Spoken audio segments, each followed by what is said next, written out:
Hey everyone, Vince here. This is my training video and I'm going to base it off of my last speech, but include more details. So as you might remember from before, OpenMPT is a tracker, and trackers are programs used for making music on the computer. I covered that a while back though, so today I'm going to talk about the different techniques and effects that you can use to make your music more interesting. Now OpenMPT can open and compose in many different file formats, but this tutorial is going to assume that you're using the IT or the MPTM file formats because they seem to be the most straightforward, easy to use ones. One thing you might notice about the various effects that I'll be talking about in this tutorial is that only the first frame has the number in it and the rest of them are zeros. The way the program interprets that is that the first number is applied to all of the zeros below it. This eliminates the need to copy and paste things over and over again.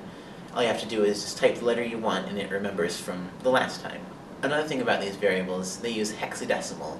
Now hex is a number system used internally by all computers, and sometimes even programmers don't have to deal with it.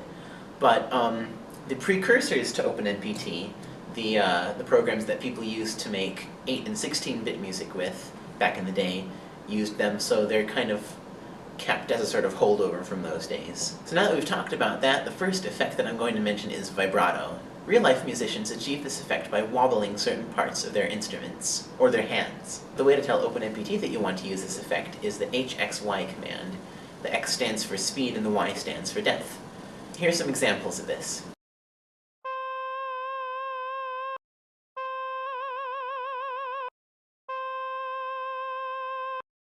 Another effect that can be useful is Portamento. This is the gradual sliding of one note into another, kind of like a slide guitar. To use Portamento in OpenMPT, you use the GXX command. The higher the variable is, faster the slide between the notes, or the glide between the notes happens.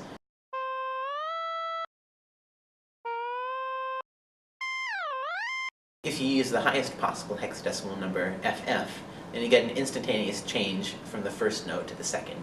There are also two different commands you can use to achieve this effect. One of them only goes up and the other only goes down, and there is no way besides trial and error to tell where your sound is going to end up. You don't know if you hit the right note or not. I prefer to use the G command. Panning is a big part of music, electronic or otherwise, and OpenMPT represents it with the XXX command. As you probably know, panning lets you control whether a sound comes from the left speaker, the right speaker, or somewhere in between. Another effect that can be useful is position jump, or BXX. It tells the program to jump to a different pattern in the middle of playback. As you may remember from my first speech on this topic, patterns are like sheets of music, separated simply for organization's sake. This effect can be used if you want to make a song loop or repeat. The variable controls where the song jumps to. So those are the most commonly used effects. There are plenty more, and you can find a complete list in the link in the video description below. Now I'll be talking about some general composition tips and techniques. The first one I'm mentioning is ping-pong echo.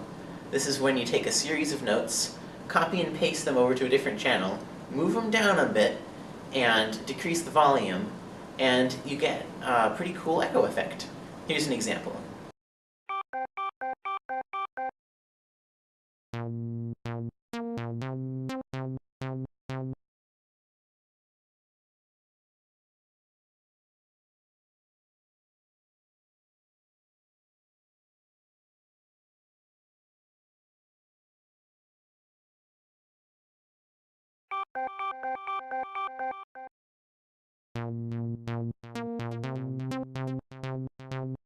This effect sounds great, and a lot of early game soundtracks used it to push the limits of those systems. Another technique that's really handy in making music with this program is setting your own loop points. Normally, when you record a sound, the recording only lasts as long as it lasted in real life. However, if you set loop points carefully, then you can make a note last as long as you want.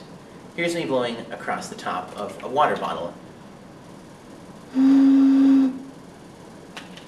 Now, we stick the sound into OpenMPT's Sample tab, zoom in, and right-click on two parts of the sound that look similar. So let's see, that one, and then that one. So let's hear what that sounds like. It can take some fine-tuning. Eventually, it'll sound like I never stopped playing.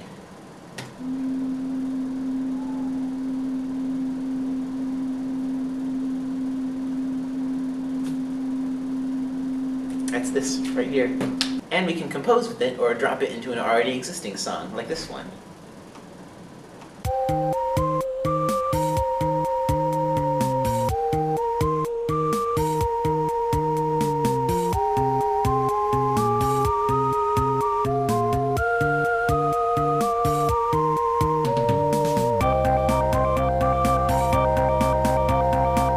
If you'd like, pause the video here and see if you can identify which effects I'm using.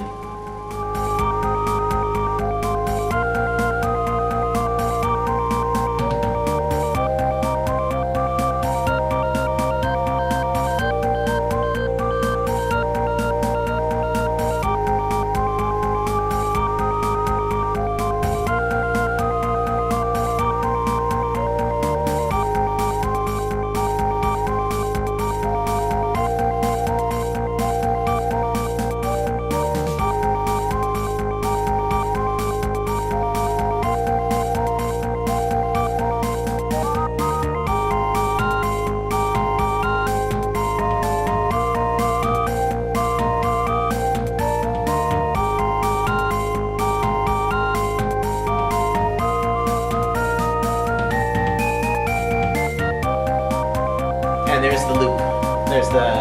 There's position jump right there. Another thing you might want to do is have the same sample have more than one volume envelope. I touched on volume envelopes a bit in a previous speech, but basically, in OpenMPT's Instrument tab, you can control a sound's volume over time with these lines here. So that sound had a sharp attack and gentle decay, but what if you wanted it to fade in, or something like that? You go to the Instrument tab, click on New Instrument, and then go to the Sample Map part of the page. This part lets you change which sound is played for each individual note. The sample we want is the first one, so we'll type a 1 here, right-click on it, and then say Map all notes to sample 1. This will essentially give us an exact copy of the existing instrument, but now we can set different volume stuff here.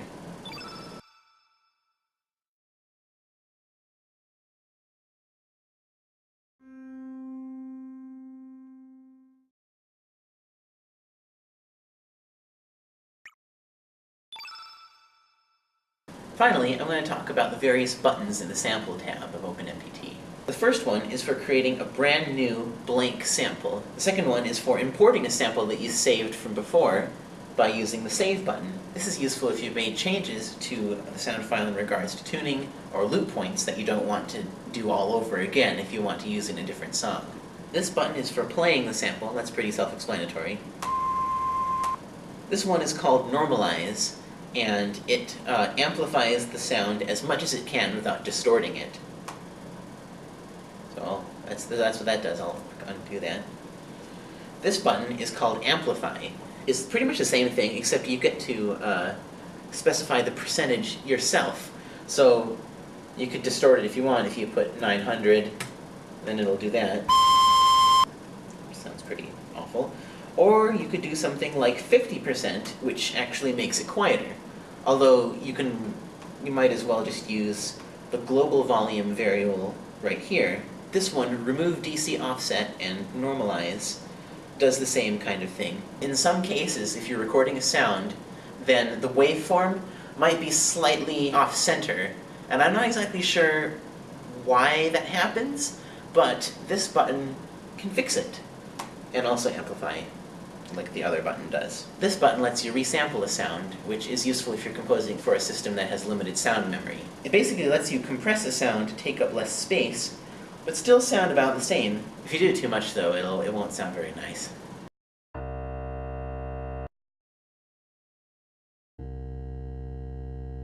These buttons, Reverse and Silence, are pretty self-explanatory. They reverse the sound, which doesn't sound very well, good with the loop there. And this silences a certain part, a selected part of your sound. This button, Invert Phase, flips an entire sound upside down. It doesn't seem to change the way it sounds, though.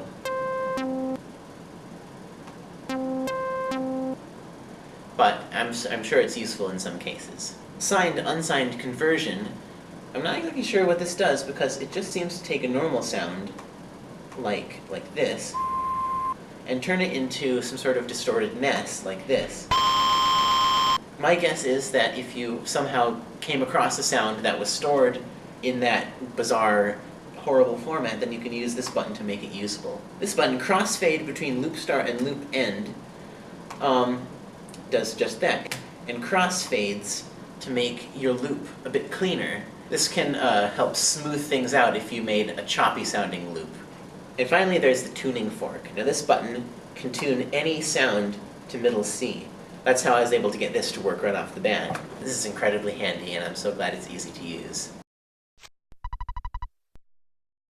A lot of the knowledge of how to use this program comes from experimenting and practicing in my free time, and it's been one of my hobbies ever since 2009 when I was inspired by this video.